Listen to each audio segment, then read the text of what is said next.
वादग्रस्त पोलीस उपनिरीक्षक रणजित कासले सेवेतून बडतर्फ झालेला आहे। संभाजीनगर पोलीस महानिरीक्षकांनी मोठी कारवाई केली असून व्यापाऱ्यासोबत आर्थिक देवाणघेवाण केल्याप्रकरणी त्याला निलंबित करण्यात आलं होतं आणि आता रणजित कासले थेट पोलीस सेवेतून बडतर्फ।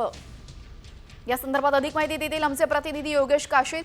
योगेश, रणजित कासलेवर मोठी कारवाई झाली आहे, त्याला बडतर्फ करण्यात आलेल्या पोलीस खात्यातून काय अधिकची माहिती आहे?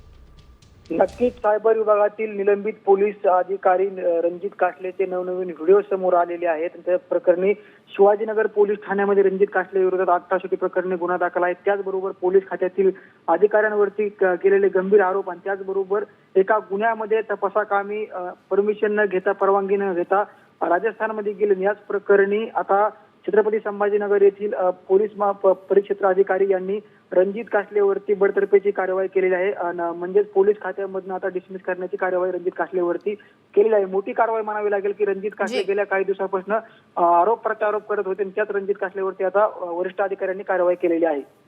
जी धन्यवाद योगेश, आपण दिलेल्या सविस्तर माहितीबद्दल।